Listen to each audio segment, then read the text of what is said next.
ఇవాళ మన తీన్ మార్ ఆడియో రిలీజ్ కార్యక్రమంలో మీరందరూ వీళ్ళు చేసినటువంటి డాన్స్లు ఫుల్గా ఎంజాయ్ చేసినట్టున్నారు. కానీ ఎందుకో భోజనాల కన్నా ముందు జస్ట్ సూప్ తాగినంత తృప్తిగా ఉన్నారు. ఇంకా కొంచెం కావాలి, ఇంకా పాటలు, ఇంకా డాన్స్లు, పవన్ కళ్యాణ్ గారి సినిమాలోని పాటలు అన్నీ ప్లే చేసేస్తే బాగుండు అన్న ఫీలింగ్లో ఉన్నట్టున్నారు. అందుకనే డాన్సర్స్ డాన్స్ చేస్తే సింగర్స్గా మేమేమైనా తక్కువ తిన్నామా?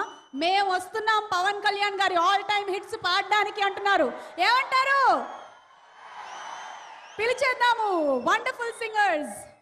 ఖుషీ మురళీధర్ గారు, ఖుషీ సినిమాతో ఎంతో పాపులారిటీని సంపాదించుకున్నటువంటి సింగర్, వారిని వేదిక మీదకి ఆహ్వానిస్తున్నాము. అండ్ అలాగే యువ కెరటంలో దూసుకెళ్తున్న మన Hemachandra and another very very talented singer Venu గారు, ఇంకొక బ్యూటిఫుల్ సింగర్ శ్రావణ భార్గవి.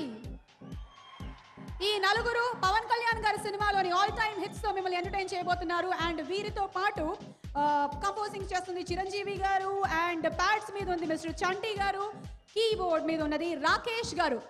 ముందుగా ఏ పాట పాడితే బాగుంటుంది? మనకు ఒక డిస్కషన్ పెట్టుకుందాం. ఇప్పుడు కొన్ని ప్రోడక్ట్స్కి ISI బ్రాండింగ్ పడిపోయినట్టుగానే కొన్నిటికి ఆ 2011-12 సర్టిఫికెట్స్ ఇస్తూ ఉంటారు. అలాగే ఒక పాట ఏంటంటే ఎంతగా బ్రాండింగ్ సంపాదించుకుందంటే, నాలాగా సన్నగా ఉండే అమ్మాయిలు అరనవ్వు నవ్వితే చాలు ఆ పాట పాడేస్తారు. అదేం పాట? ఎన్నిసార్లు పాడుంటారో ఎంతమంది అమ్మాయిలను చూసి. అందుకే మొత్తం లిరిక్స్ అన్నీ తెలిసిపోయి ఉంటాయి. మరి పవన్ కళ్యాణ్ గారి ఆల్ టైమ్ హిట్ ఖుషీ సినిమాలోని అమ్మాయి సన్నగా పాడడానికి Hemachandra, and along with Hemachandra we also have Shravana Bhargavi.